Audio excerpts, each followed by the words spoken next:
He's, he's giving us disclaimer. Now, so Right? Okay, yeah. Okay. It was 2:45 Can you hear the audio? I can hear. Yes. Okay. p.m. Yeah, I can hear you. on a rainy Friday in Los Angeles. My dad was just brewing a cup of coffee in the kitchen when he answered a call from an unknown number. He froze as he heard a woman violently crying and screaming on the other side of the line. Next, a strong, masculine voice came on. And he said to my dad, "We have your daughter. And if you don't listen to every single word that we say, we're going to kill her." My dad paused. He lost his breath for a moment, and he managed to ask, "Can I talk to her? Do you want us to break her arm?" They taunted him. Now, you have to understand, I'm one of two daughters. And sadly, just 6 months before this phone call came in, we took my big sister off of life support.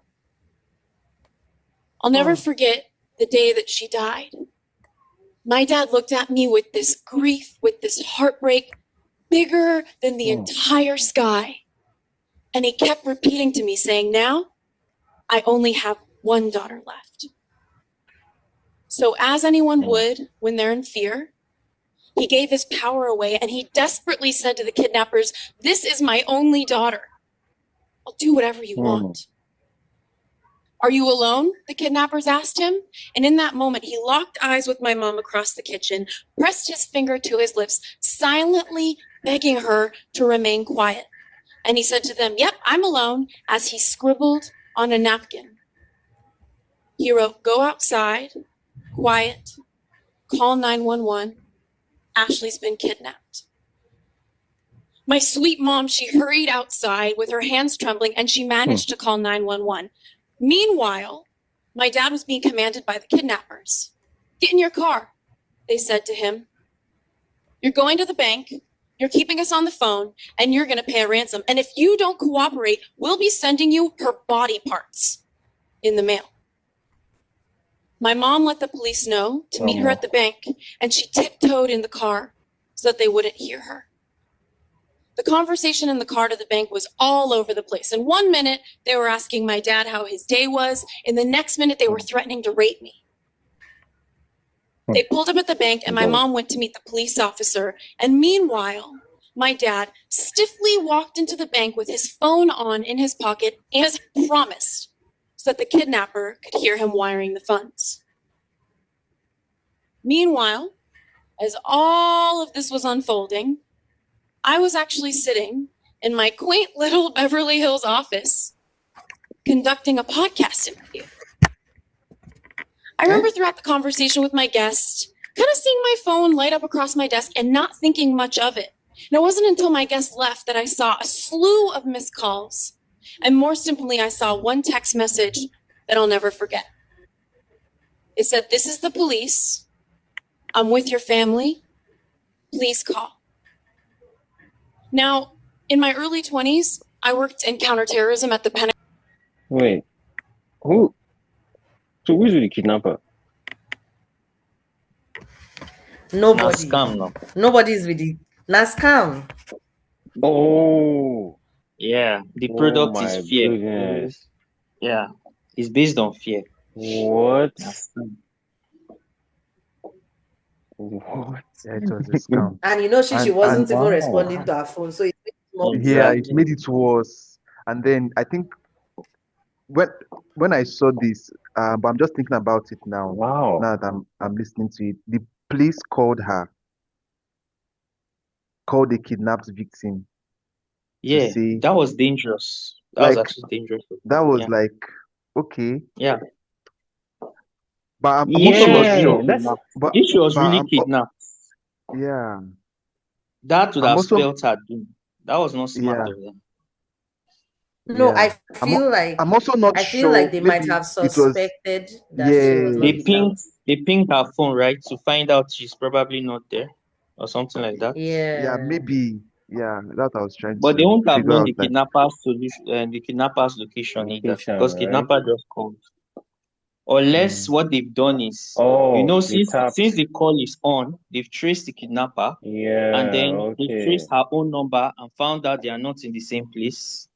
But then Oh, again, it may mm, be they've kidnapped her and she forgot her phone, left her phone. So yes, like exactly. it was It's still still, kind of dangerous. It was still kind of yeah, dangerous.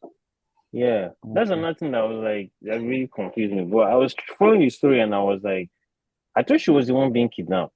Like, is there somebody else in Uh, this She's story? yeah, But like, yeah, it's when she said like she Charmaine was in the middle of a listen podcast. to see to see what brought about this thing, Yeah, because the the idea of story, right? police people moving the, yeah. okay.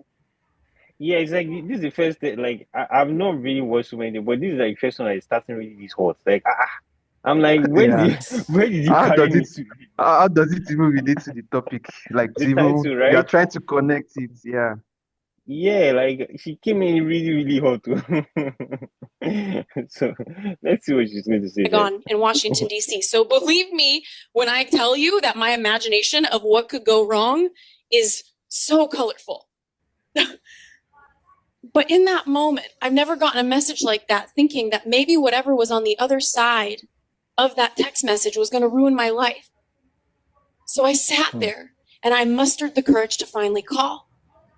He said, "This is Officer Johnson. Is this Ashley?" I said, "Yes." He said, "Please confirm your name." I said, "This is Ashley Michelle Stahl. Is my family okay?" Next thing I knew, I heard commotion. He yelled across the bank to my dad, "Mr. Stahl, hang up the phone. She's on the line. It's a scam." I heard a ton of commotion, and then my dad grabbed the phone from the police officer. And he came onto the phone with me with a voice sounding more fragile than I've ever heard him before. And all he said to me was, "Is it you?" I said, "Yeah, it's me." And for the first time ever, I heard my dad break down and sob. He didn't sob like that when I was a little girl. I remember one of his businesses went under and our family went through an incredibly hard time. And he didn't sob like that when I was in middle school. I came home one day and he told me he had stage 3 cancer. And he didn't sob like that the day my big sister passed away. Never. Wow. He kept asking me if it was me, and I felt like I had to prove that it was. So I said, "Yeah, Dad, it's me. We dressed up as hot dogs together for Halloween." "You love cheesecake. I just signed my book deal. It's me, Dad." And he met me with one question. He said, "Can you please just come home?" So I was on my way, and I remember walking through the front door of my parents' house. My dad rushed over to me, and we hugged heart to heart. And Boy, it's incredible, like how he didn't, the man didn't like show, like she said, he didn't like show any emotions per se when those big life events happen. And I feel like this particular reason, the reason why he cried was if he was thinking if this was true and anything had happened to her, his life would have literally ended because bad things have been happening to him. So this was like a final straw kind of situation. but I just wonder, like, um, if it's the whole narrative of men not showing emotions, blah blah blah, there's like that underlying issue going on too. That's part of. I feel that's part of it. Even when he spoke about his stage 3 cancer, which is, I mean, 90% of the time a death sentence. The fact she did not see him. So the whole premise is she has never witnessed him cry. I'm sure he has broken down in silence or by himself or with his wife. But the fact that because he's meant to be he's meant to be a pillar. It's meant to be the head. It's meant to, show that kind of how will I put it now? That kind of appearance, or present that kind of. So he was acting that part. But like Ella rightly said, this was a breaking point. He had lost his first daughter. He only has 2 kids, at least based on the way she's talking, and she's the last kid. And he's not seeing, like, this is his legacy. This is Any what is other going to, thing? this Yeah. is exactly. So that is why I don't even blame him breaking down. Like, if he didn't break down, I would Yeah. have said, man, this guy cold, but man, Yeah. Yeah. Well, Prince, do you want to say something? No. I totally. Sean has wrapped it up really nice. Yeah. This Mm, was going to be the last straw, and he was going to do anything. And it's based on how this conversation is going. It's a yeah. signal to, show him what mattered most to him at that point in his life, and he was willing to go all the actually, way. yeah, Do anything to, bring her back. And Yeah. she Because that was also he had to why start to come back. hearing her on the phone, exactly, Mm, Sean. Hearing her on the phone wasn't mm, enough for him anymore. Like he just wanted to, mm, hold her again, yeah, that yeah, kind of thing.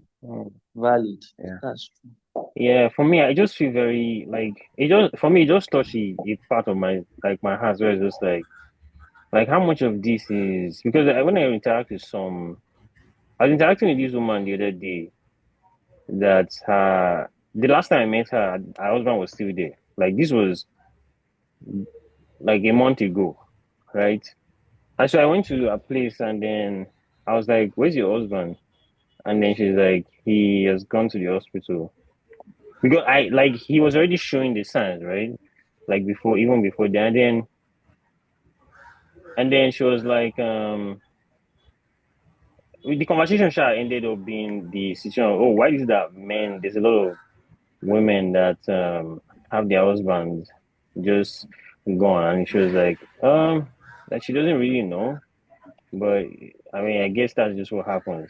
And then I was just thinking there, I was like, then I also watched like one other show where somebody was talking about like how the emotions, how like men usually always bottle it of emotions, and that also causing that kind of thing to happen like eventually down the road because of how much they kind try to like bottle up and not express or show emotions. So it's like that underlying you know issue is also there, which is very concerning to be honest. Because man, it's scary because like when I think about all the elderly folks that I interact with, and I see that most of them, the men, have either gone or already going. It's kind of really, really concerning. Like, could this be also linked to those things? Like, could it be like, oh, because of how men have been wired to just not, express themselves, show emotion? Because those are like, there's no reason why you shouldn't like or somebody shouldn't see it, right? Like I guess that yeah, you're trying to be the this thing, like the head of the house, whatever. But at the same time, like how much of that is dangerous to your your health, That's what I'm just wondering. Yeah, that's actually very true because like for women, a lot of times it has Mm, been proven that all these what will I call it? Is it chronic illnesses? Some of these chronic illnesses mhm, that women have, sometimes, apart from it being from maybe childbirth or just our wiring, sometimes it can be like excess stress that will trigger something that mm, was already there. So I feel mm, like if you're the kind of person that bottles up emotion for a long time, definitely you will be falling sick. mm. Thank you. Yeah. I Somebody guess it's somebody just told me a wake this. up. Yeah. Somebody Go on, told me sorry. this when my dad passed on. Because people were telling me, "Oh, you are the father of the house," and this particular woman, she's a family friend, she was now narrating how there was one man like that, whether his wife or his child or somebody passed on, and because of how he bottled it, the guy died of something like not so far from that time, right? So she was Mhm. advising me that you need to like have an outlet, even if you don't do it in front of people, but you need to like deliberately, find time to express yourself. So yeah, men should not have to um Can I do jump? this. So Mm-hmm.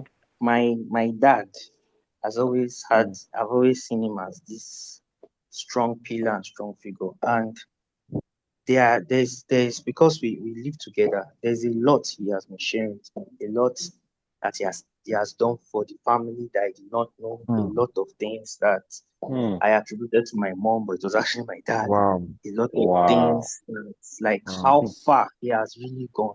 And do you know what I Damn. asked him? How did you stay sane? How did you do you get? How are you able to? Because my dad is going to be 71 in October. How are you still so strong, so fresh? So how are you able to stand? You know what he told me? He said, Sean, he said, my outlet is God. I go to God. He said he's the authority over me. And so he's the only person I can actually express myself to. Like Prince rightly said, it's not that men like to bottle things. It's that the way we are created to take a lot of damage. I don't know if you guys play games. There's a role called a tanker or a tank. A tank's role is to draw attention to himself and take a lot of beating. He has that ability to take it. It won't kill him, it won't defeat him, it won't do anything. But after the tanker takes all those things, there's someone in that group called a healer that is able to heal that tanker. Now, in a relationship, normally what a wife is meant to be to the husband is a healer, in the sense that the man can take all those things as long as he knows that there is a support system for him. Do you understand? And I think where the failure goes in Preach, is sir. that support system does not exist or is lacking. It's either it doesn't exist or it's lacking, because the wife or the woman is usually meant to be the head of that support system, and the children will follow down after her. So what happens is that support system is either lacking or there is no communication at all. So there are certain things that, because there are certain things that will happen to a man, he can take it. He doesn't really, it's not really moving him. But it gets to a point where he has to pour out. And discussing or just telling his wife, it's not that he's crying to her, he's just telling her. The fact that she's able to hear it, process it, and say, oh my God, that happened, oh, I'm so sorry. The man may form, no, it's not a problem, blah, blah, blah. It's a lie. That thing she said, that's that caring, gentle spirit that absorbs whatever he has said, goes a long way to that man. You will see how refreshed that man is. A simple thank you, a simple smile from her face, all those little things that just, gives you more energy to do more, to go out, to. So that is where the support system is, and a lot of times it's lacking. So that is what really gets to the man. It's the same way women were created to be cared for. That is why if a woman is really going out hustling, this, that, she wasn't really created for that. It will get to a point, she will reach a breaking point faster than a man, because that's not what she's created to do. It's not part of her wiring. I'm not saying she can't do it, but I'm saying there's a limit in which she can push herself and remain sane. It will get to a point she will start looking for things to make her to be able to make her cope with the situations. It can be to join a group that is not really beneficial for her. It can be to rely on things or religion or whatever. But so that's for me, that's just it. I don't think there's anything wrong in trying to shield your family from a lot of harm, but that support system needs to exist within the husband and wife partnership. It needs to exist and extending to the children. It needs to exist. That is what keeps the man going. That's basically, because I've looked at it. I don't think it's society that wires men. I think we are born like that. Honestly, even people that have never go to villages that have never heard anything about technology. It's just like we are born like that. It's Even just the guys support to system. guys, even guys to Yes. guys, we know Mm-hmm. they follow ourselves talk. We know they talk. But Yes. do you know the amazing thing for me, for guy to guy thing, is that we will not talk about our problems, but the fact that we are able to talk about other things is a stress relief for us. It has its own place in helping us cope. Do you get? It has its own place. If a guy comes to me with a problem, a genuine problem, I know that this guy must have looked at everything and said, you know what, let me discuss with this person. Yeah. Yeah. But this is just my take. It's It's always my very theory. deliberate, It's just my theory. and It's just they my would have theory. thought about it. Yeah. This is Ella, my you want to say theory. something? Yeah, I would even love to even hear from Ella's perspective about Yeah. maybe. I'd already spoken about the. Obviously, I'm not a guy, so I can't really speak on what I think it's the issue. I had already spoken about like from my own female perspective, but yeah, I think that at the end of the day, every body or every party, regardless of gender, needs a form of support. So for people that have God, we thank God, you can go and pray. But even guys that don't talk, I was speaking with one of my friends the other day, and he was like, he can never do therapy. I was like, why? He said it's too girlish, that he wishes that there was a form of therapy that Oh. required like physical, Hmm. how do you call Stress it, like maybe relievers. as people are speaking, you now be punching something. I say, Punching. I'm Yeah. sorry, sorry for you there. Wow. Oh, But I that's think interesting. how these things work, you eventually need to. So yeah. Well, Anyway, back to I this mean, there are woman and her story. exceptions. Yeah. Yeah, but I guess like it's different for like for you now. So like Ella, you say like you. I think for ladies, it might be the kind of even like when she will say, oh, like you need a man or like you like husband or something. I think for ladies, they always find a way like with their friend groups. I think it's more deeper than the way guys usually interact in a like on the average guy friend group. So I guess like that's how ladies usually the ones that Yes, because for ladies we are very community based, right? Like mm, group of friends. We might have friends for different things. Like me now, I have like book clubs, and those book clubs, they mm, are not just, oh, come and read and go. It's more like you read, mm, you can come around about any random book you're reading, right? Then there can be like another group of just you ladies. You come, you talk about like how your day is going, something that is stressing you out. We mm. keep up with reels. We talk about, like, you gist about things. We are, ladies, we love to talk, so we are always like communicating. And you have like your very close friends that you will now be, telling deep things and stuff. I'm not sure you people have groups like I don't know that you people. I don't know if people have groups like that. The easiest way to find out is to ask each individual. But I honestly did not have, but it's something that I'm actually trying to work on, right? Because I found that it's very important, like at this point in my life, like it's something that I should, because even in marriage, like even in marriage, I still need to create like those healthy male relationships where we can have conversations around like um certain things that being the head of house, like what it feels like, all this kind of stuff. Like just like maybe even a dad kind of hangout where we're talking about some of those things. But yeah, it's very important actually. Because this man's story, like it really just it's not one that I'll forget anytime soon. Like this story that this lady has shared, I'm telling you, because I just keep thinking about it. I just keep thinking about it. I'm like, I just keep thinking about it. But to Sean's point, if his dad is looking this fresh, it means that his mom is doing a good job. Yeah. Because she's been a good support system. But yeah, let's let's continue with the gist. Felt his pain in a way that I've never felt on another person. It was in that moment that I also realized that parents aren't superhumans, that they're just people Hmm. like you, like me, doing the best that they can. Is it playing? He walked me through the phone call from start to finish, and Oh, you can hear it. Yeah, yeah, I'm hearing. Oh, I can't hear. Oh. I guess I have Uh, to. What's in the happen? Let me reshare it again. Probably Zoom is zooming.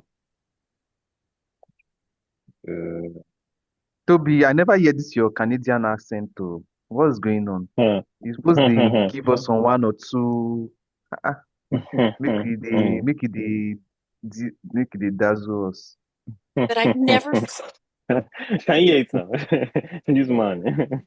I still can hear you. Wow. felt on another person. Abibi, let me join again. I can hear. Yeah. Yeah. Probably is beside. I can hear it too. Toby, please send me the link. Let me join again. Okay. Mm. It was in that moment that I also realized that parents.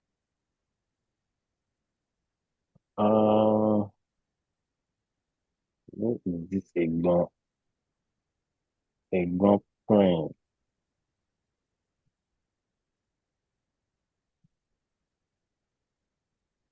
Yeah.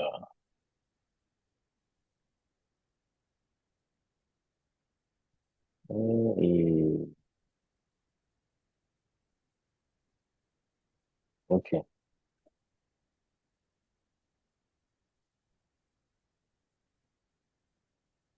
But man, I should really imbibe this same thing that Sean is doing. Even in my house, I'll just be walking around. She, you were saying that I don't need it, but truly, like for circulation and stuff, right? Like it's very Okay. important. Yeah. Yeah, true. Blood circulation. I agree. Mm-hmm. Yeah. Because some of these folks that I've interacted with, like, and seeing how some of them have lived very long, you'd be surprised that it's actually working like a lot of them did. Yeah, it's strange how walking Yeah. is, and why walking is even more efficient than sometimes spending hours in the gym is Mm-hmm. depending on how many calories I eat. Me walking at a certain pace between 70 to 77 steps per minute, I can Mm-hmm. burn in a day between 1,000 and between 800 to 1,250 calories. So compare that to Hmm. someone that is jogging and running, doing 3-4 hours workouts. The max you burn is between 500 to 600. And because I am just walking casually, I'm not even walking at a fast pace, just casual walking. I don't have hunger dips. So I don't just feel hungry all of a sudden because I've expended too much energy. It's this slow drain that is more effective than just doing something boom once. So it's really helped. It's really helped me and helped me to really control my eating, control my so Mm. uh, Yeah. Makes sense. All right. Prince, can you hear walking now? Aren't super. walking yeah, you Yeah. can hear. I can hear. Prince. Okay. Okay. Oh. Humans, that they're just people like you, like me, doing the best that they can. He walked me through the phone call from start to finish, and I couldn't believe that for 2 entire hours, he was living one reality while I was living a completely separate one. But knowing that the truth always leaves clues, I couldn't help but wonder, how did my super smart dad get so duped? And did the crying woman even sound like me? And how did he manage to give his power away so quickly to a bunch of strangers? So eventually I managed to ask him, did you ever doubt that this was real? And he gave an answer that we all tend to give when life corners us and we buy into fear. He said to me, I didn't think that there was another option. Thinking about that, he went on about how we get so scared and how somebody was screaming on the line and you don't really have time to think about that. And that totally made sense to me. But throughout the rest of the night, I sat there in so much sadness and some anger, looking at how traumatized I'd never seen my 75-year-old dad so traumatized, wondering how could somebody do this to another person? And it was in that moment that something completely unexpected washed over me. And it was compassion. Not just for my dad, but for the fake kidnappers. I wondered, why would somebody choose a career path of scaring people like that and robbing them of their life savings? And the only answer I could come up with was, maybe they didn't think they had a better option. Or, maybe this is what their parents taught them, just like my parents taught me what was possible for me in my career. Or maybe they don't have the awareness that there's another way. Put simply, maybe this was the best that they thought they could do to get by, survive, and meet their needs in the world and pay their bills. Often we kidnap ourselves from the lives that we actually want because we think a different path is going to help us survive, get by, pay our bills, or meet our needs in the world. I pulled out my journal and I wrote at the top of it, I'm my own kidnapper. I listed all of the ways over the years that I silenced the truth of what I actually want. All of the times that I took myself captive on soul-crushing journeys that I didn't even want to be on. I thought about how so many of us choose majors in college or career paths that we don't even want to be on because we think it's going to help us survive, get by, or meet our needs in the world. But it doesn't have to be that way. I encourage you to ask yourself, where am I kidnapping myself from the life that I really want? How am I giving away my power, getting into fear, just to meet my needs in the world? When we go into fear, we give away our power and we disconnect from who we really are and what we really want. But as a career coach, I've learned that there are 3 key steps that you can take right now to make what I love to call a U-turn, which is the decision to get out of fear and come home to yourself. So the first step is... But I just wonder, like, how do you even know if you're kidnapping yourself from the things you want? Right? Because sometimes you can stay at a question for a long time, right? So, but I'm just curious, what does that even mean? I think the idea is, think of a kidnapper, right? The person is doing something bad and thinking, oh, this is the only way to get by. So to me, from what she has said, the concept of kidnapping yourself is most likely taking foolish decisions that you know that there might be other options. In fact, you have seen that people do this same thing or get by or achieve something with other options.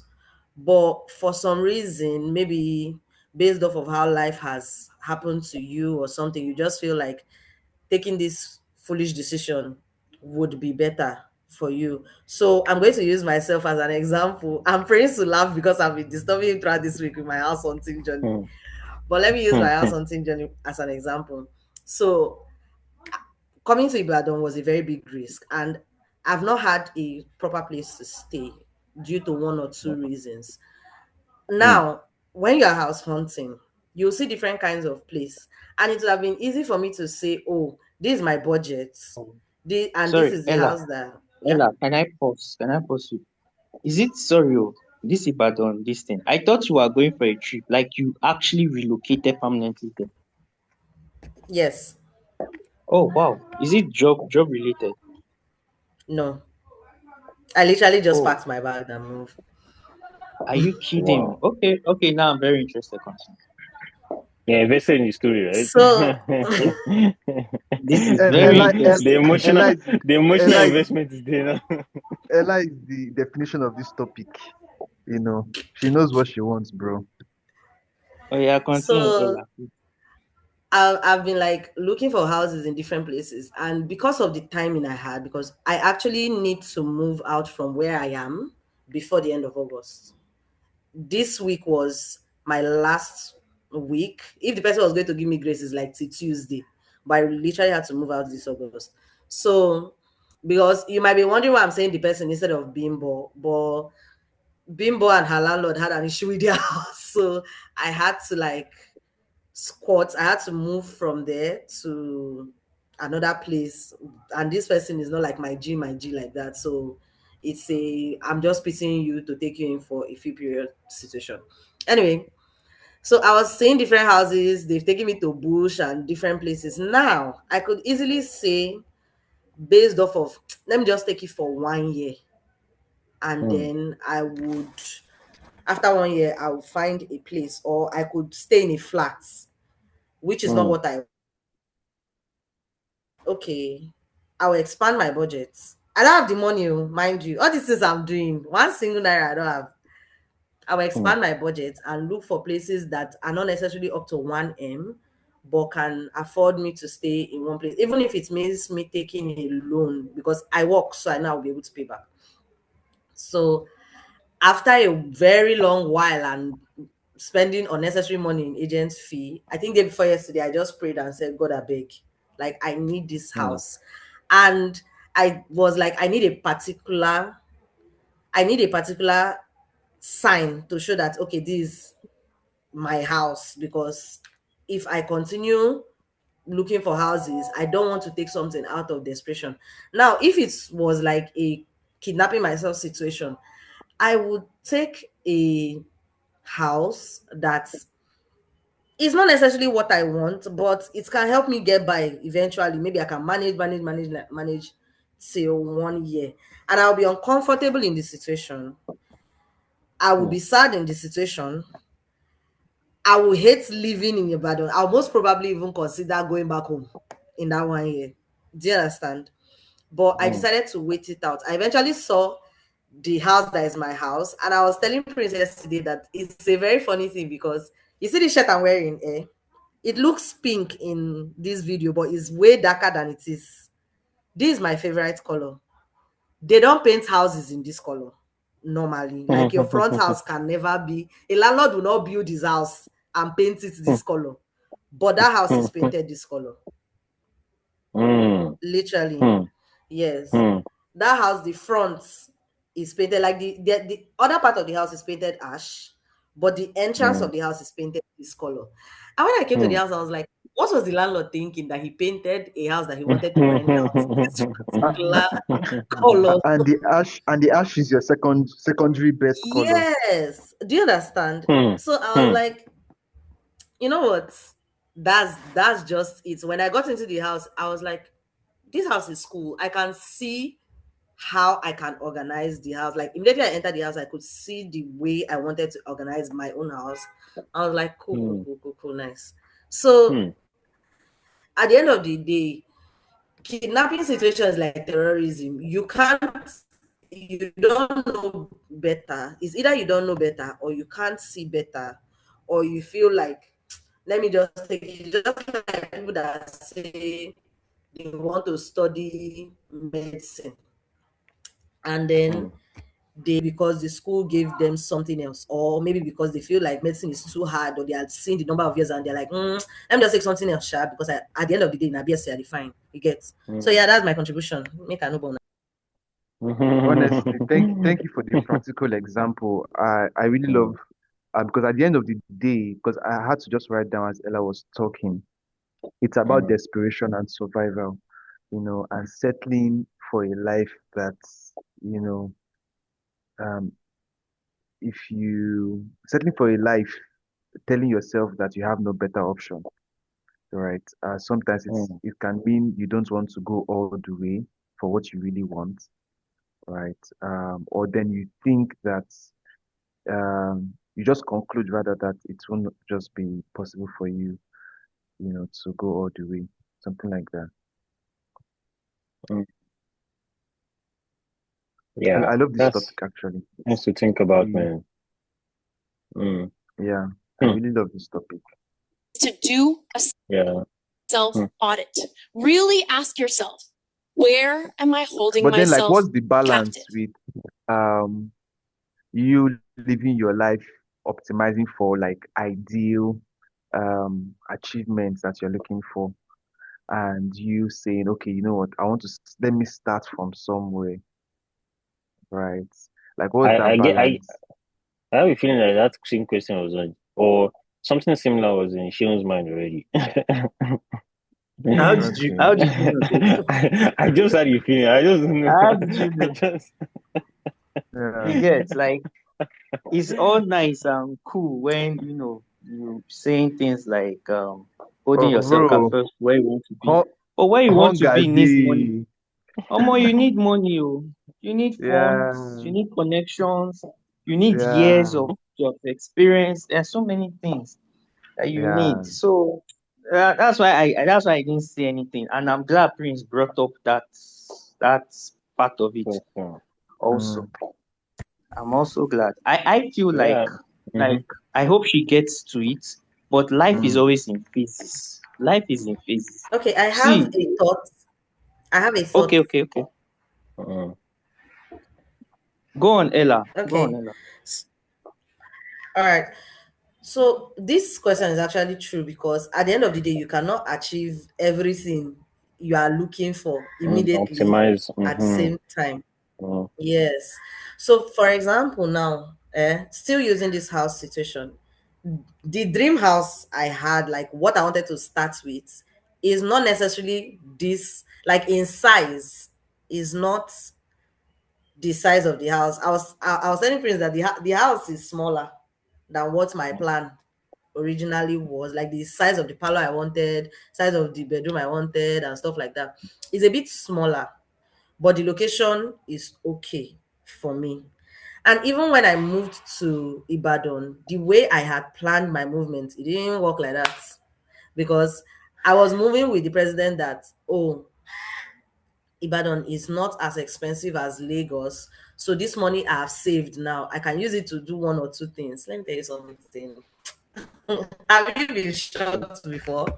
Okay, good. Mm. The money I spent, I did not like, is not something I planned for. And when I was now job hunting, I was like, okay, I need money. I need money badly. The job I got currently, Mm. the pay between what I was earning in Rivers State and what I'm earning now is not as much. Oh. At some point, I was even telling myself that, so what was the point? But I actually need to survive. Do you understand? So at the end of the day, I think you need to know what you are willing to compromise. And that's the place of having morals and values Mm. and goals. So you should know Fair, fair. what Mm. you are willing to bend on, what should work for you at the time being. And me, I like to give myself time frame. If I'm doing something, I tell Mm. myself, okay, in the space of so like when I wanted to move to Ibadan, I'd already told myself last year December that my birthday should not meet me in Port Harcourt. So I'd already started planning towards. But then when June came and there was a course I wanted to take in Lagos, I was like, you know what, let's just run it up. So that was what now made me to move. That course I could have taken it in Port Harcourt, but I was like, this is a better excuse for me to just use it and move at once. 4 weeks course is not anything long like that. So at the end of the day, you need to just know what you're willing to compromise on and what you're not willing to compromise on. The problem is that kidnappers now, the only thing they are looking for is money. They don't have values, they don't know what's Mm. their problem. All they are Mm. just seeing is money, and money in very large quantity. So they are trying to achieve all their goals at once. And that's where the problem starts from. Mm. Oh, yeah, fair enough. Fair enough. That's a good one. Ella, sorry, I am so invested in this your story because you and Chika, you are the same thing. Now, so Chika to uproot herself go Abuja, you uproot yourself go Ibadan. So what happened was, I'm so sorry for diverting to be. This is really fascinating for me. It's a very fascinating. I know she planned for it. I know she definitely saw, but it's just really fascinating that you are even saying you went and you are job hunting. In my mind, I'm like, okay, she has one remote work. Auntie's job Like, hunting while bro, also home searching. What the flip? Which kind like, of confidence is that? bro, it's the audacity, bro. See, man, that's some Yeah, balls, though. I know you're a I'm lady, but telling that's some you. balls, man. That's some balls. Damn. All right. Yeah, I And know. you know the earlier you take those kind of risk, bruh, like it gets to a point in life where you overthink yourself to paralysis, like you will not be able to move again. So Yeah, like I believe. Yeah, yeah, yeah. I do you know another reason? I feel like I'm getting to that point because I'm mm, already in my 30s. I'm clocking yeah, 35 next year. And yeah, I feel like within this year and next year, if I don't leave this place, I'm going to be in that kind of situation where, like Prince was saying, a kind of rot of a kind where you are afraid to take those kind of, but I shouldn't be. It shouldn't be like that. Do you get? mm, So that's why I'm running that course now. Toby, that's one of the reasons Yeah, I'm running that course because I need to leave. I mm, need to leave, yeah, yeah. and I need more money than what I'm earning now. So, because like mm, Ella said, there's a kind of place I want to be at because I can mm, go out with what I'm earning and go and stay in one self-contained. You know how Lagos is now, in mm-hmm, Oshodi or Yes.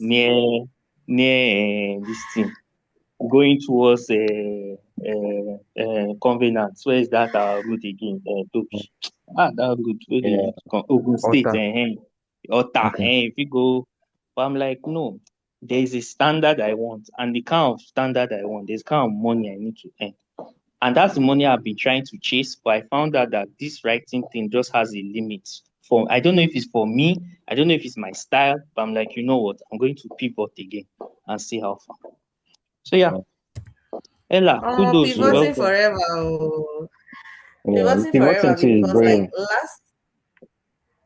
last year, right, I was in a very, very, very, very shitty place. And I was looking at my job. Now my job is not bad, but it was Okay. very redundant.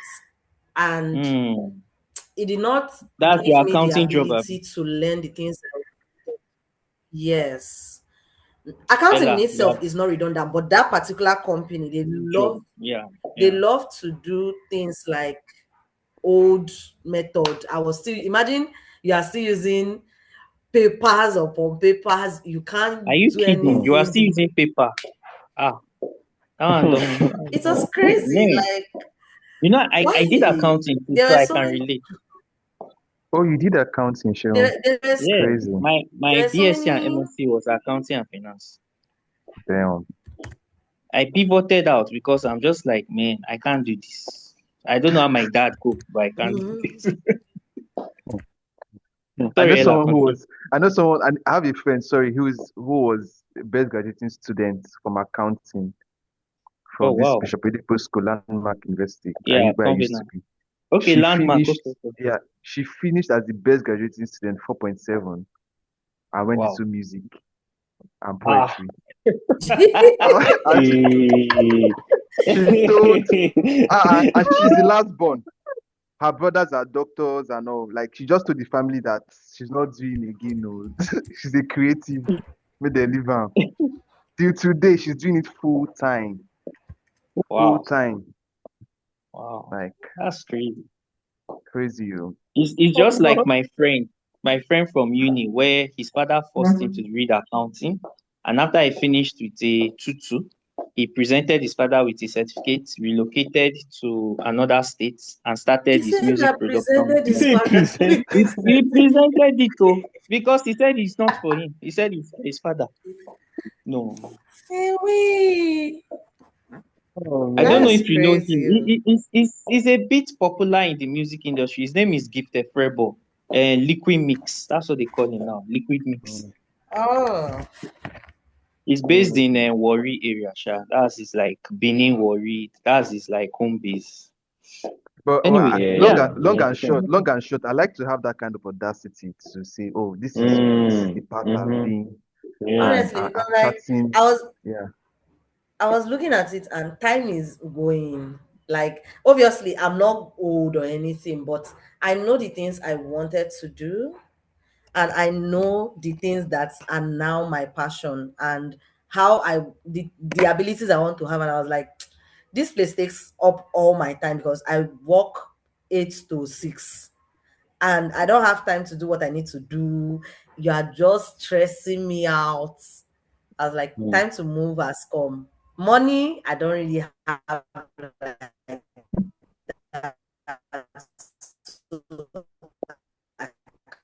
can't up and leave. But I started saving a little, saving a little, saving a little. I moved to Lagos's neighbor.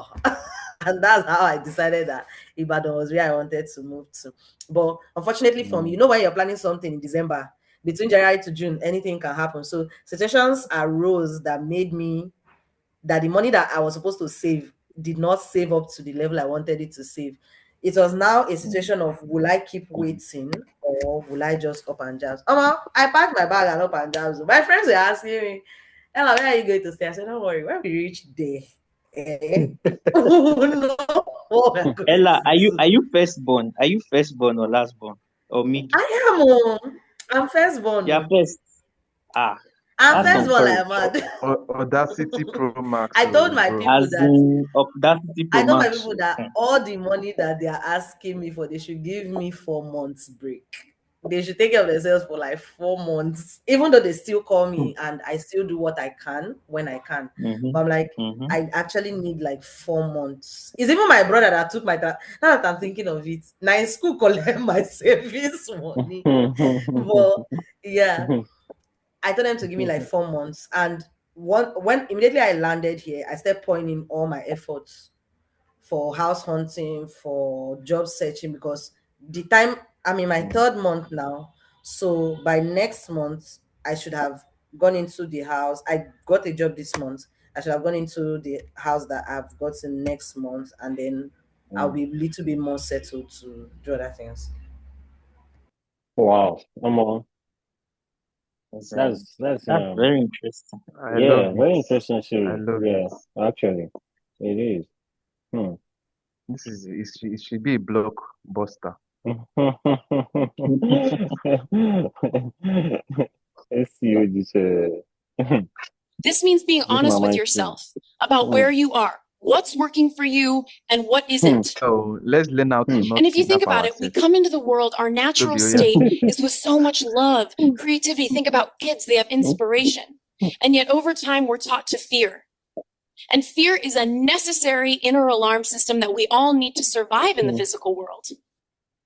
Think about it. We learn to look both ways before we cross the street. Don't start again. We learn Make not I to touch the come stove out. when it's I hot. know the anything.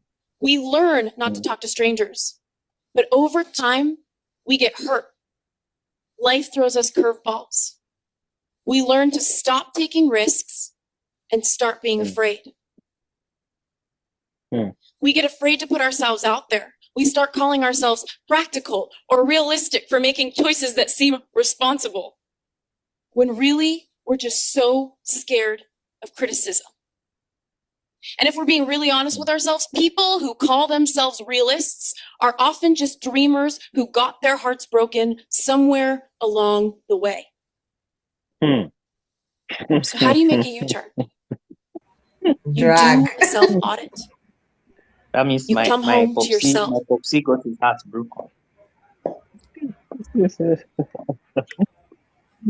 Because your popsy is a realist. Here you go. Thank God for Jesus. Anyway. Thank God for Jesus. What does it? Wait, what does a realist look like? What does it sound like? Okay. Let me explain who a realist is. My younger brother. I remember when I was first, when I was first trying to get a sense of what I wanted to do. I was still new to Instagram. I was still, trying all manner of things. And I go to my brother one day and I'm telling him all these things and I'm excited and I'm this. Toby, I spent like 20 to 30 minutes talking to him about this stuff. And he just looked at me and said, Sean, it's all good you're saying all this, but how are you going to make money?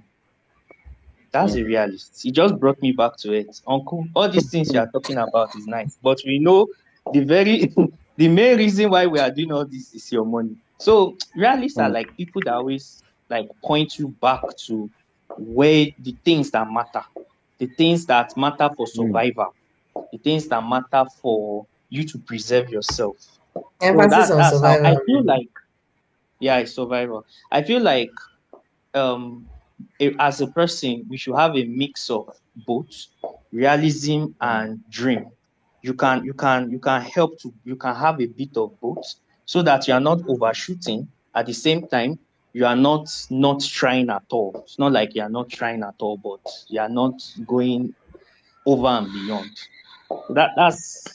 That's an example of a realist. Oh, about my dad. My dad Yeah. actually wanted to join the army, and he wanted to start a coup and kill every corrupt person and put himself as a president. Then Jesus arrested him. I like your dad, man.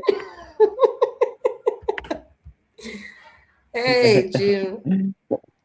Was on a Wow. mission. Bruh, bruh, bruh, bruh, bruh.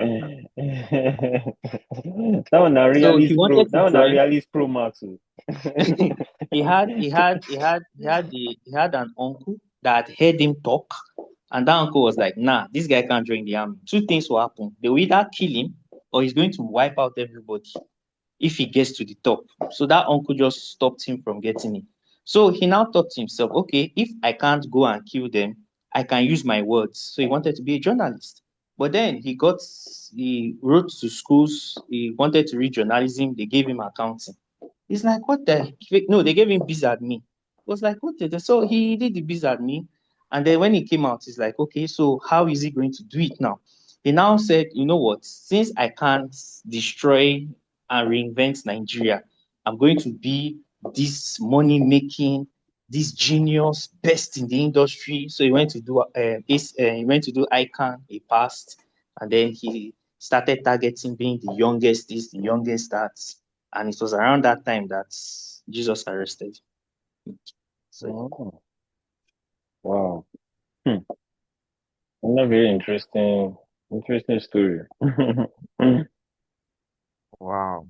This Yeah. is amazing. And that's why one of my favorite questions to Really? ask people is, what do you know that you wish you didn't know? What do you know that you wish you didn't know? Maybe some of you know that you're hiding from the truth. Deep down, you know you're hiding from the truth. Maybe you're hiding from the fact that you hate your job, but you don't want to admit it because you're scared and you don't know where to go next. Or maybe you're hiding from the fact that you married the wrong person, but you're scared to admit it because it's going to unravel your life to get a divorce. Or maybe you know that something's going on with your health, but you're scared to go to the doctor because you don't want to hear the diagnosis.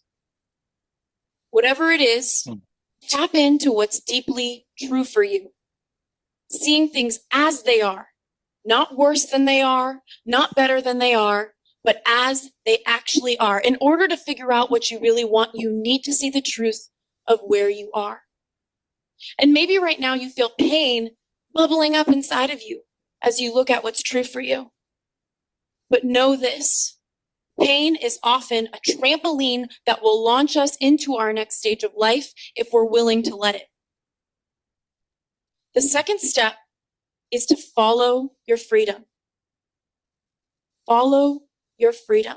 This means paying attention to what feels good to you so that you can finally set yourself free. So you're probably wondering right now, okay, Ashley, how do I feel what feels good? Very fair question. We live in a world right now of internet trolls and tweets and text messages, and the data is officially in. We are so connected that we're somehow, according to research, more disconnected than ever. In fact, in the United States alone, 71% of the workforce is on the job hunt, and I believe as a career expert that that is because people don't like where they are. More than 70% of the United States is taking prescription drugs, and more than half of marriages are ending in divorce. We've heard it all before. Do what you love and the money will follow. Or my least favorite piece of advice, follow your passion. These short expressions are often a fast track to nowhere. But when you learn to really follow what feels good to you, your purpose is often either right in front of you or on the periphery of that. So maybe you're wondering, well, how do I really connect to my body? How do I feel? What feels good? You're still being with this question. And that totally makes sense to me. Right now, scientists are calling our gut our second brain. And you've probably heard the research that suggests that there's more than 200 million neurons in our gut, which is equivalent to the size of a cat or dog's brain. So what does that mean to you? That means if in your nervous system you're feeling some sort of anxiety or disconnect. Yeah. So I have a question with this follow your guts, this thing. And for me, this is why being a life coach is a very risky role for me. Because what about if my gut is I love killing and mutilating people? If that's my gut, so I should just follow that. Do you get me? I just feel it's a blanket statement. I feel like we should learn to have caveats. I feel like it's triggering me because I tried to follow this earlier in my life and it actually led me nowhere. I'll be very frank and fair with you. Now, I understand the premise of what feels right, is following your gut feeling. But let's put on our Christian and spiritual hats a bit. We know that feelings and gods, they are all indication of spiritual. There's always spiritual communication happening. There are always things involved. When Ella said, I told God to show me a sign, that is how she wanted God to communicate with her. She saw colors that she appreciated, and that's what works with her, because that's what she wanted. That's what she wanted, a sign. So most times, I don't know, I just feel like it can be a bit vague. And the problem with life coaches is if they tell 10 people the same thing and one person gets it, they will highlight that person's success and that person will come and give testimonial, and that's how they continue to advance their business.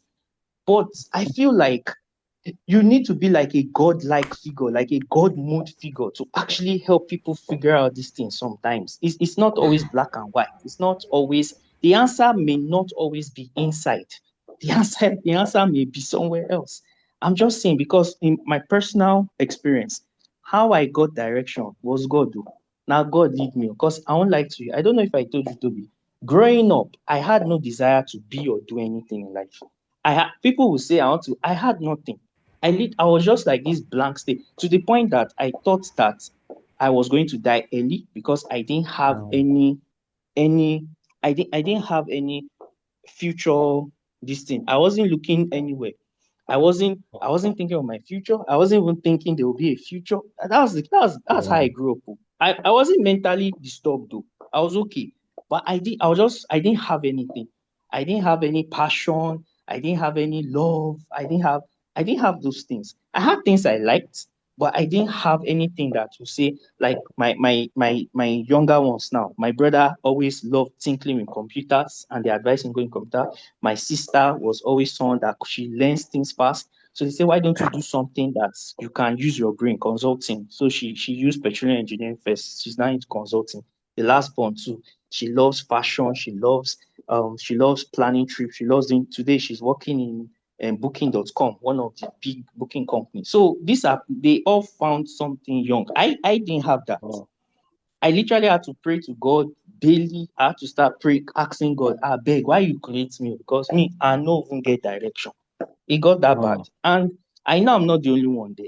So if I heard this thing 9 years ago, 7, 8 years ago, it would have made more sense to me. Because my gut feeling there was to do nothing. It was just to allow life unfold. Just follow the wind. Whatever happens, happens. That was literally my decision. So that's why sometimes I get a bit irritated. I know this is more of a personal rant, and I'm sorry for the personal rant. But I just feel like blanket statements get to me. Have caveats. Use terms like most, some. It helps. Saying things like, oh, this, no, that's not it. Like you figured out one mad life hack like this that works for everybody. No, that's not how life works. God is the one that knows every single thing. So that's why I feel like if I call myself a coach, that's a big responsibility. It means that everybody that comes to me, I am responsible. I have to make it work. I cannot apologize to them after wasting their time. So I don't know, Sha, but it's all. Sorry for ranting. Just my take. Yeah. I wonder, like, being a life coach, imagine, like, your intro is letting the person know that this might not work, Like just let the person know that this might not work. So the person has that healthy dose of like that, of like, while yes, I've committed to myself to this process, um, it just might not work. Like it might not be for you, Doctors do you that all know. the time. Yeah. Exactly.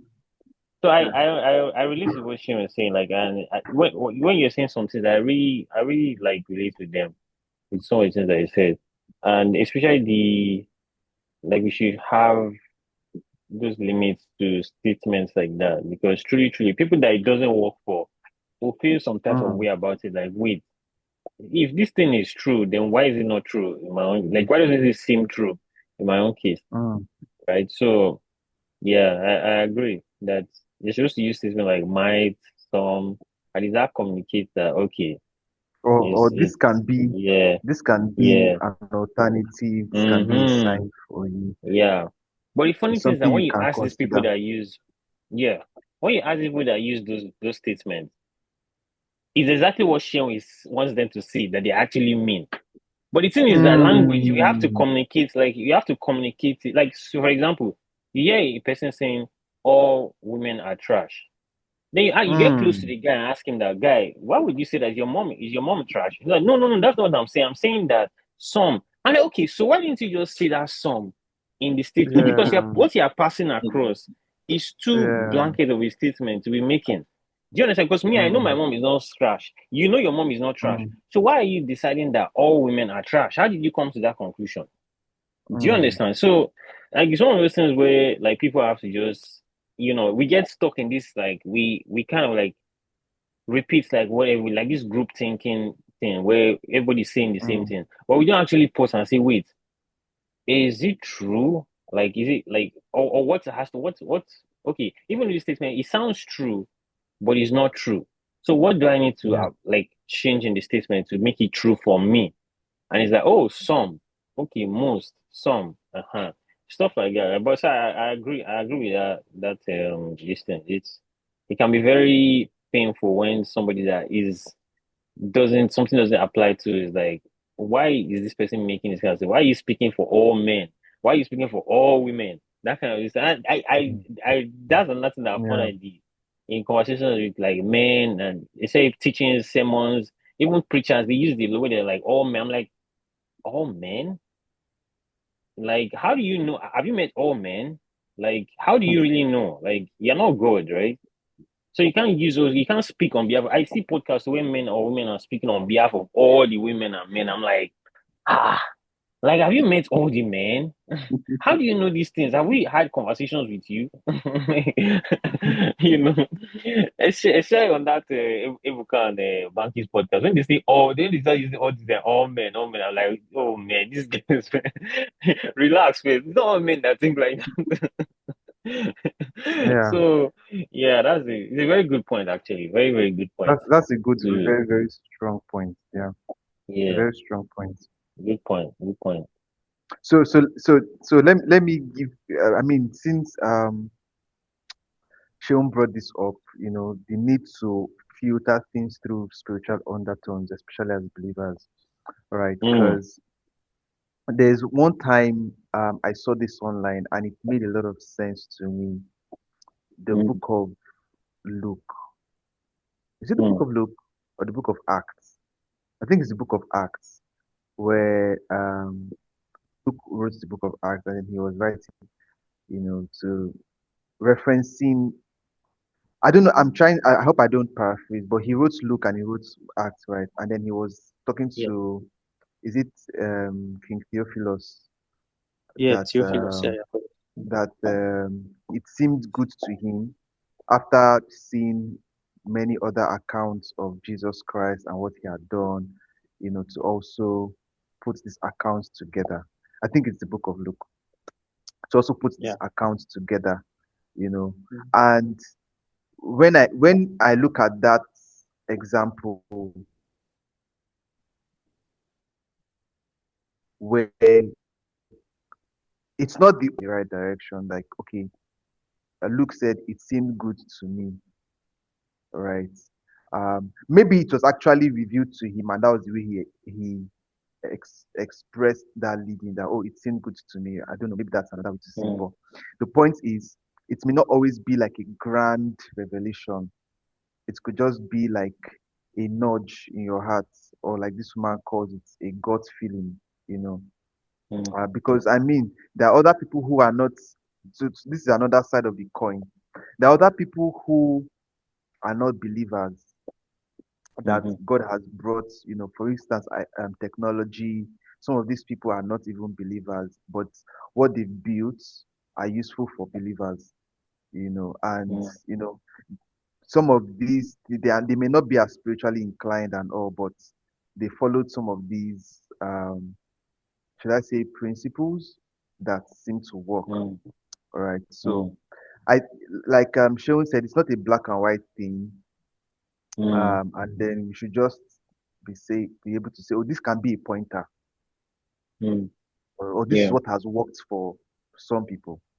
You know, or for Yeah, most be people. honest. Yeah. Yeah. The honesty is actually very attractive, actually. Yeah. Because even the person that is not even intended for will be like, oh, okay, at least I can listen to this person because they speak the language of truth, right? So yeah, makes sense. Yeah.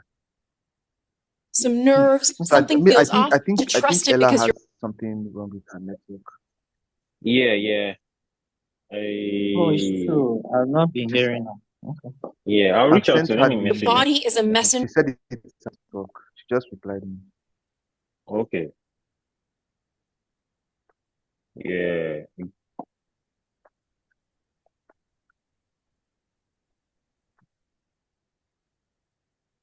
Prince, or Prince, you can summarize the thing. Yeah, so can you hear me? So at the end of the day, what Shaun said was very important. Like, especially being in a position to advise people about their life's choices. It's like a very delicate position to to have Yeah. in people's lives, and having that kind of influence over people's choices. You need to be careful Yeah. to. And we use an example. What doctors say, you know, how doctors can give you a disclaimer to say, oh, there's a 70% chance, a 50% Yeah. chance. This has worked for some people. So, like, just being careful to say, oh, look, this could be a sign. So, what you really want, this could be a good way to look at it. It has worked for most, it has worked for some. Just put that caveat instead of saying this is the way. You get, because in Shaun's personal experience, that was not the way. You get, it was really, you know, another way, in that sense. So yeah, Yeah. that's the And long then and short. Toby made a point saying that some people will say things like all women are trash, or all men are trash. And then you ask them, oh, is your father trash? Is your brother? And they say, no, that's not what I mean. So Toby was like trying to paraphrase that a lot of the times, what they really want to communicate is that some, or a few, Yeah. or most, not really all, but Yes. they get caught Yeah. up in that, They become so they get in passionate that frenzy, in the and passion, in the just frenzy of that yeah. conversation, and they just speak. Yeah, that was Toby's point. Yeah. That Yeah. this And they woman may somehow actually mean that. Yeah, exactly. And they somehow always expect that you're able to deduce what you're saying. But that's not Nah, true. Yeah, I'm telling you. They somehow always expect that you actually know what they actually intend. But it's like, no, but your words didn't communicate that. It reminds me of that time when a lady sued Bull. Is it Bull? There's this drink that says Big Bull. Red Bull This gives thing, you. Red Bull. He says it Red gives Bull you gives wings, you wing. When he drank That's their this in slogan. and jumped and injured himself and said, bruh. Are you a child, bro? What's that now? People could have been drinking it and flying up and what down by now, obviously bro. that thing was a drunk behavior, but he used that as his this thing. They now had to change their tagline to Red Bull gives you wings so that you don't come and drag them.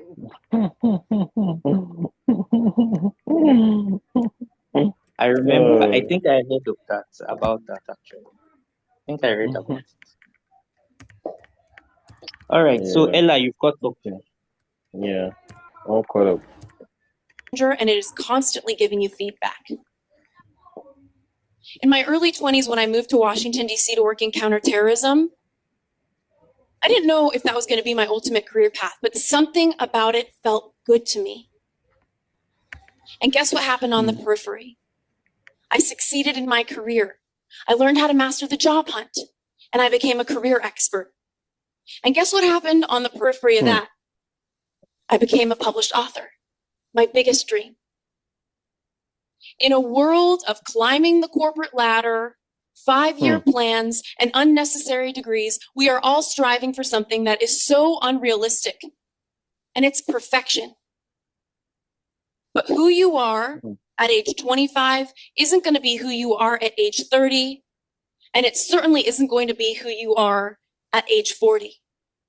And that's why I invite you to see your career as an experiment that really meets you where you are, a vehicle for your own self-expression. You can start with writing down all of your ideas and checking in with your body, seeing how they feel to you. Do you feel joy or do you feel fear? Do you feel expansion or do you feel contraction?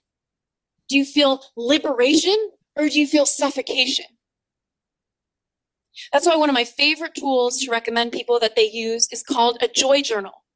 When you're feeling disconnected, for 30 days, take the time to write down every single moment that lit you up the most every single day. And I don't care if it's the woman you talked to in the bathroom line at the club or the meeting you led at work. Pay attention. And at the end of the 30 days, take note of if there's any patterns in your inspiration. Really ask yourself, what skill set am I using when I'm the most inspired? Because when you're in your inspiration, you're not being run or kidnapped by your fear. And the third step is to engage. So, needless to say, your cute little joy journal isn't going to get you that love interest that you've been pining over or that dream job that you really want. Action will. But perfectionism is the enemy of action. And often I've found that perfectionism is a mask that we all wear when we're afraid of failure. So ask yourself, am I a perfectionist? Because here's the truth of the matter. Clarity comes from engagement. It does not come from thought. Limbo is powerless. So if you want to be powerful, look at your list. Pick something that feels good. Show up. See what feedback the universe gives you. Make a commitment and know that you can course correct along the way. The universe. Looking back and that's a version of like saying good. Thinking about the fake kidnapping incident. I think a lot about my dad and all of the trauma that he experienced that day, nearly wiring his entire life savings to some strangers on the phone. I think about how the truth always really does leave clues. How he thought to ask if it was me or if he could talk to me. Because early on in the kidnapper conversation, he wanted to talk to me for proof. Some part of him knew. I think about how he gave away his power in desperation and in fear, as we all do. And most of all, I thought about my compassion for the kidnappers and all of the lessons that I really learned. We all have the opportunity to free ourselves. And it starts with really taking a look at who you are, doing a self-audit, following what feels good, and taking action. No matter where you are in your life right now, you have the opportunity to make a U-turn. That means connecting to the truth, connecting to your body, connecting to your joy. Most of all, that means making your U-turn. Thank you. Yeah, I'm always for U-turns, man. I'm always for U-turns, a good U-turn, which is One what thing I I'm believe making. in this life is What I believe in this life is like you Yeah. can always change your mind. You can always change your mind. If you Mm, if you find yourself somewhere, mm. you can always change your mind. Yeah, I Hmm. agree. I definitely agree. But I also like the personal experience she shared, right? Like how that she she became a career coach like at some point because she kind of understood the struggles and the challenges of trying to job hunt. So she took advantage of that. Like, you know, it's interesting when I see people that recognize like or they use their somewhat like struggles, right?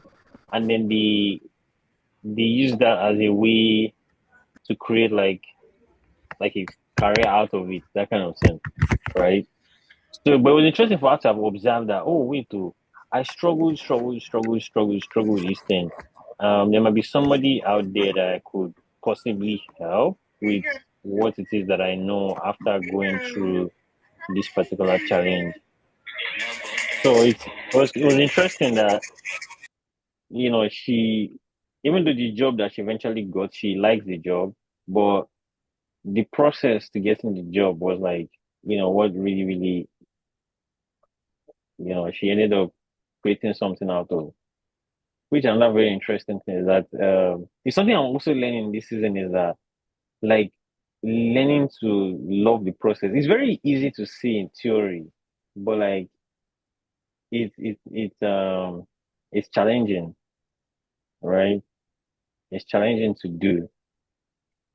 Yeah, because the point I found out that the point is not the actual destination. Like um it's the thrill of that journey, like of getting there. Like the things that the skills that I develop, the people that I meet, the experiences that I have, you know. But when I get there, you want to go on to the next thing, right? Like there'll be that thing, okay, you've achieved this thing, like what do you want to achieve next? But it's the joys of like that process of getting there that is really that's what it's all about, really. And it's something that I've been, you know, trying to catch myself. I feel like, oh, I'm thinking of, oh, the thrill of like, or the excitement of having achieved this thing, but like focusing on like right now, like how I'm the process of me trying to get there. Like that trying is the fun, like the thrill of it, that kind of thing. So yeah, I like that part of our story where she used that as a means. But yeah, it's very interesting topic. Very, very, very interesting. What do you guys take away from it? Interesting conversation. Oh yeah, Ella, after you. Honestly, I like the topic. The way she started, this one is a good Mm-hmm. storyteller first and foremost. I have to give that to her because like when she started, I Mm-hmm. was like, I Yeah. really want to That was the see very you first link this point thing, I have but on my notepad. yeah, Yeah. Mm. Yeah. yeah, she She, okay. yeah. She's a good So teacher, right? she is a very good teacher, and I do like her point about Mm. like the final point she made about always making a U-turn. I used to be the kind of person that I would think, oh, if I do this, since I'm already here and it's not that bad, what's the like I can just stay there and continue to try my Yeah. best. That thing where they I say might if as you want to well. start something, I might as if you well. want to start something, just manage my a time in life will come where you just realize that if you don't take the first step, you will be stuck there forever. And Mm. I remember when I was younger, and by younger I mean around that kind 15, 16. When people used to ask me like what's the one thing that I don't want to happen in like 5, 10 years, I used to say that if I ever wake up and feel like I hate my life, I will lose my mind. And I got to a point where I hated everything I was doing. The job I was doing, the life I was living. It wasn't bad. In fact, I can say that that life is people's prayer points. I remember one time that Prince sent me a job opening, and I told him that this amount that I'm seeing here now and what I'm earning is better. So you can say categorically by Nigerian people's standard, you can say I was doing well. But then something I've realized is that we really need to know what are our success markers. Is it like societal success markers or your personal success markers? So if it's societal success markers, there are many things. Get a job, you have a job. Maybe for people that are using marriage as success markers, get married. If you're married, you can say, oh, I'm successful. If maybe you're able to take 1 or 2 trips, oh, I'm successful. I remember the time I used to say, I want to be able to speak on a stage, and I had to stop myself and say, why exactly is that something that looks like success to you? Now picture is picture and social media. So I told myself that I need to remove myself from like chasing things that don't really add to the actual things I want to achieve in life, because optics is good, optics is beautiful, but I like to look at people that if you go on social media, you might not necessarily see pictures of what they are doing, but if you enter that industry and you mention their name, everybody knows them because the impact they've made is actually visible to everybody. You get. So at the end of the day, you need to know what your success markers is and look at it and be like, am I heading towards successful path? And if you're not, like the lady said, help me and do U-turn. Thank you very much. So that's about it for me. Agree. You see why I said Ella should start, right? Because I just love the perspective, the direction she, because at the end of the day, it's that self-awareness, right? It's studying yourself well enough to know what you want for yourself and being honest with yourself about what you want for yourself and not what you think and you should want based off what your friends are doing, what society is saying. I love particularly, it's a very, very practical example, like you saying, you questioning why you always wanted to be on stages, right? It's not like being on a stage is bad, Yeah. right? I mean, that's even something that because I am big on communication, standing in front of people speaking. I do that in church, every now and then. You It's not get bad. I so, but still want to be there, but yeah, it's just the why. the reason, yeah. So it's not like it's that thing that is bad, but like you need to be sure why you want what you want, you know. And so at the end of it, this whole conversation of what's the topic again? How to know what you How really to, want. you know, Yeah, it's really about that self-awareness that comes from studying yourself well enough and questioning yourself to know your deepest motivations, right? And just being honest with yourself, right? So if you can't be honest with yourself about what's going on with you, yeah. So I really love this conversation. Yeah, yeah, yeah. yeah.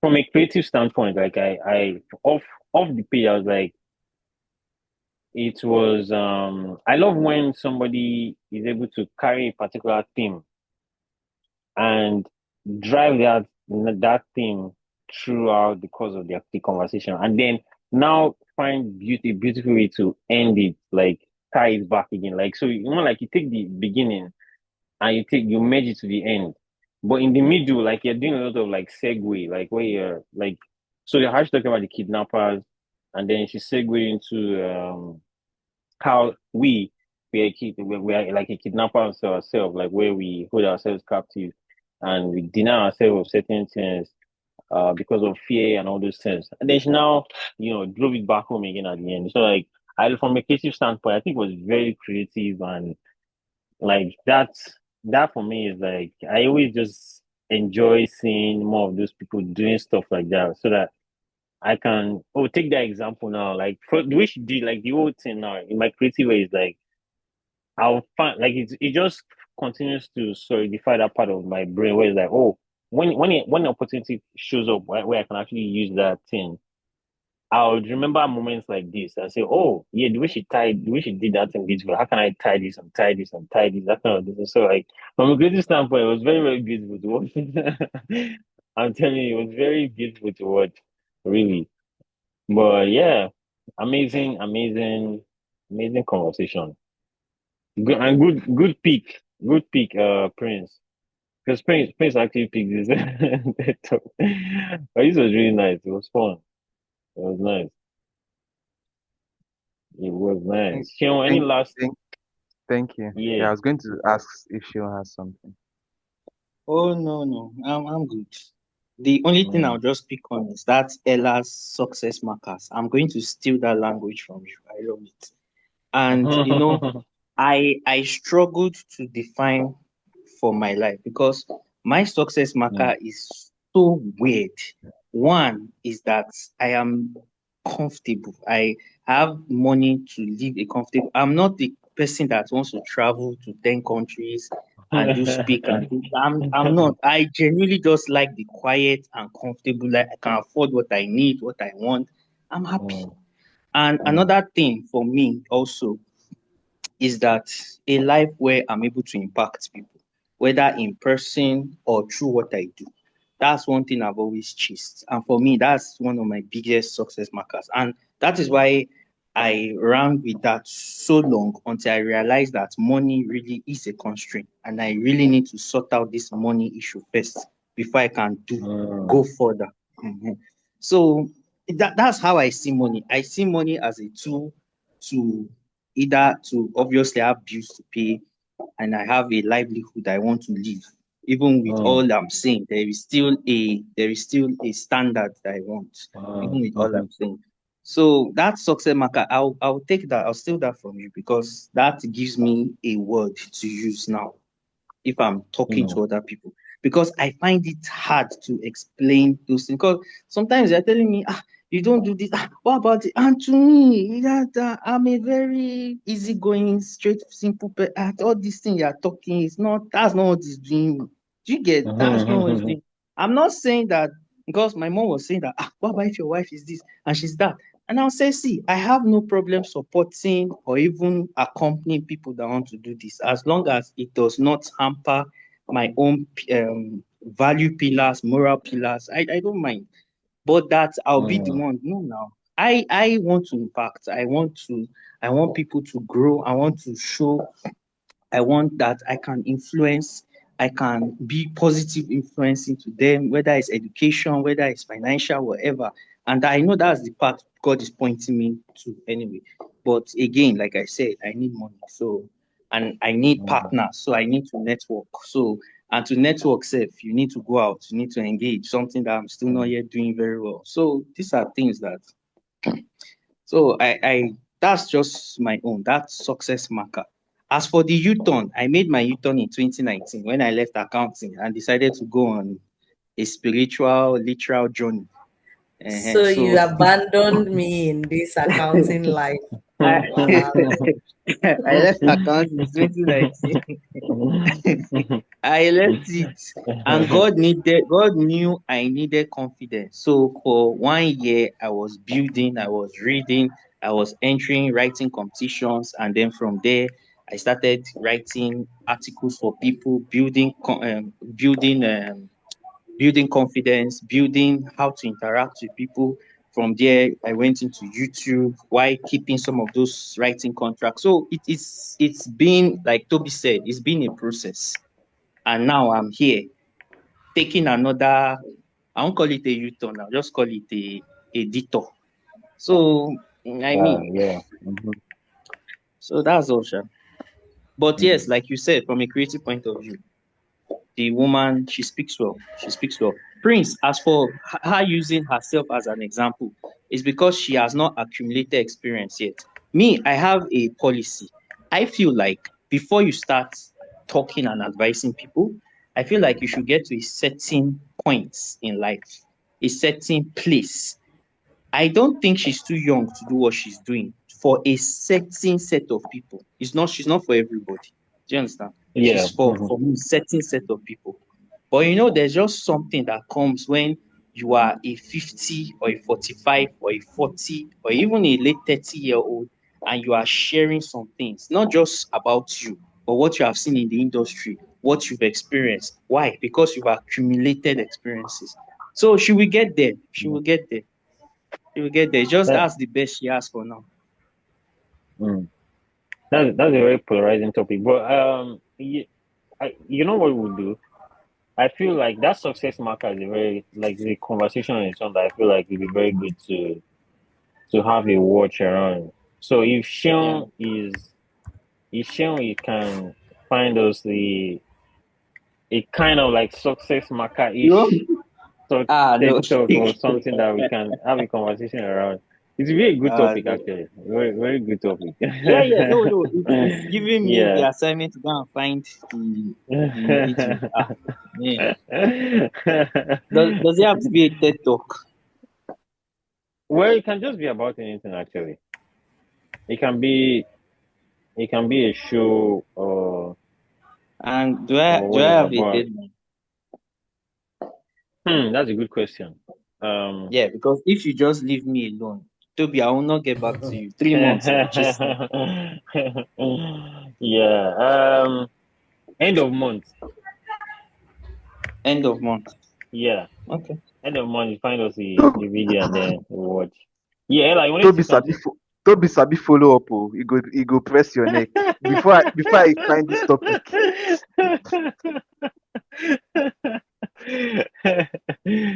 uh, Ella, do Okay, you have no any problem. final words? I think you want to say something. No, I don't have any final words. It's my neighbor that was saying something and it got Oh, into okay, my ear. okay, okay, okay. All right. Thank you guys so much, man. Like this was a great way to start the day. For sure. It was a great way, man. Thank you for showing up, man. Like it was fun. It was fun. All righty. Let's I have a end. question. Yeah. So I don't know. Maybe we shouldn't answer on the call. Maybe it's a question we should think about when we are going, because one of the things I've thought about is knowing what you should want.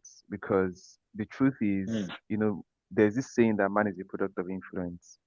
All right. mm-hmm, You are like a sum total, or even if you're not a sum total, like to a very large extent, your background, your environment, your exposure has a lot mm-hmm, in mm, influencing what you would call your aspirations or your ambitions. mm, All right. mm-hmm, There's a way life you start out in life where you can't really think beyond some things you get. And I can't remember, I think there was something I watched online one time. I can't remember who put it out, but like the idea was okay, I think it was what's her name? Is it Temilade Salami? Is that her name? mm-hmm, Right. yeah. Where she used to say, oh, she would this thing where back then in Unilag in school, that she would see students give out their clothes um to dry cleaners to wash for them, and she's like, why can't you wash it by yourself? And now, like, she can't remember the last time she used her hands to wash, and how she's now at a place in life where she's the very thing she dragged. You get. So, and it was just those people, those her peers, right? They were they were at a point in their lives where it did not mean Yeah. anything, right? But Mm-hmm. she was not there yet. Now she has traveled, and all that. She has a lot of things going on. So, like, I feel like that in itself is something to Yeah. question. To say this thing that I claim is my aspiration, is my success marker. Why do I think it is so? If I was placed in a different place in life, um, would I think in this direction? So I think it's also something to think about, consider. To think about, You know, yeah. I agree. if I Yeah. was if I was if I was Otedola's son, would my aspiration be to be this or this? Something like that. You know. That's very interesting. Yeah. But yeah, we need a success. That's just to say we need a success marker video. We need a success marker watch party so we can have these conversations. But yeah, interesting one, Prince. Okay, let's end the watch.